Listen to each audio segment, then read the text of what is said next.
Olá, pessoal! Sejam bem-vindos a mais um Congresso UFBA. Meu nome é Sara Cristina e hoje eu vou apresentar o vídeo pôster sobre os indícios inquisitoriais no livro das obras miúdas, pertencente à compilação de todas as obras de Gil Vicente. Bom, essa apresentação é o resultado do plano de trabalho voluntário, o livro das obras miúdas sob o olhar inquisitorial, que pertence ao projeto de pesquisa. Algumas obras foram já vistas e aprovadas, impressão e censura do teatro em Portugal. Projeto de pesquisa esse orientado pelo professor Dr. Márcio Ricardo Coelho Muniz. Antes de tudo, é relevante que a gente lembre do papel importante de Gil Vicente para a dramaturgia portuguesa do século XVI. Ele foi escritor, poeta, que através de suas obras serviu a duas cortes, sendo elas a corte de Dom Manuel I e a corte de Dom João III. Os filhos de Gil Vicente, Paula e Luiz Vicente, após a morte do pai, tinham o desejo de publicar de forma ordenada todas as obras produzidas por Gil Vicente.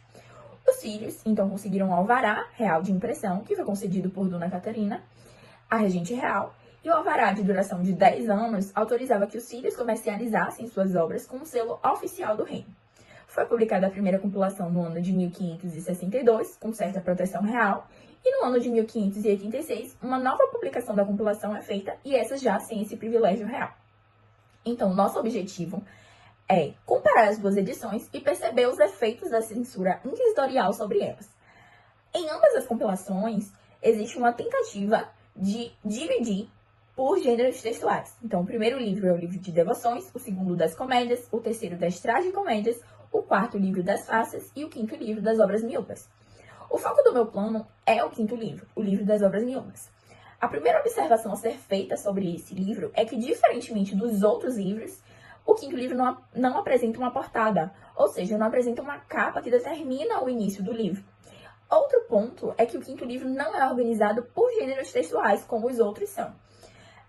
Primeiro porque são textos soltos que foram achados por Luiz Vicente, então toda a organização perpassa pela interpretação do compilador. A organização, na verdade, se dá pelo conteúdo apresentado nos textos. Nós temos uma figura de autoridade, Margarida Vieira Mendes, que nos diz o seguinte: o quinto livro é uma seção sortida de restos perdidos e achados felizes, de obras que andavam publicadas em folhetos e copiadas em cancioneiros de mão.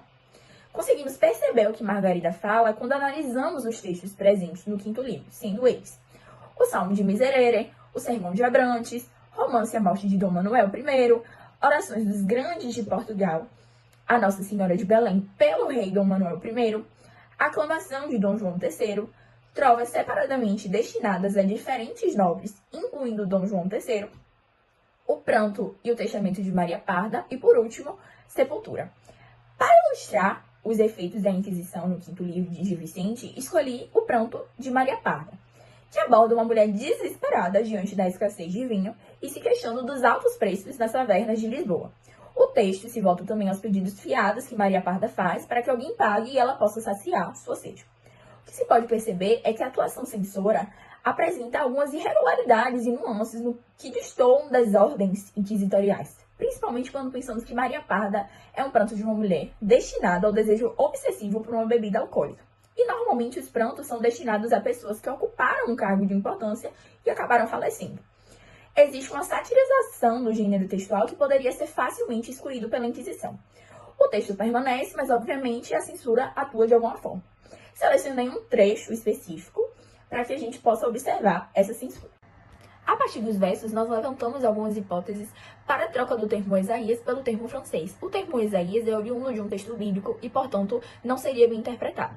Já o termo francês, eu me apoio em Margarida Vieira, que afirma que na França, durante os séculos XV e XVI, houve um período de muita fome e escassez de alimentos. Essa escassez poderia ser uma releitura para a escassez de vinho, para o sofrimento vivenciado por Maria Parda. E, portanto, também não deixaria de significar uma releitura para o sofrimento do povo português, diante de uma escassez de alimentos. Percebam que, inclusive, há uma preocupação em manter a musicalidade e o ritmo.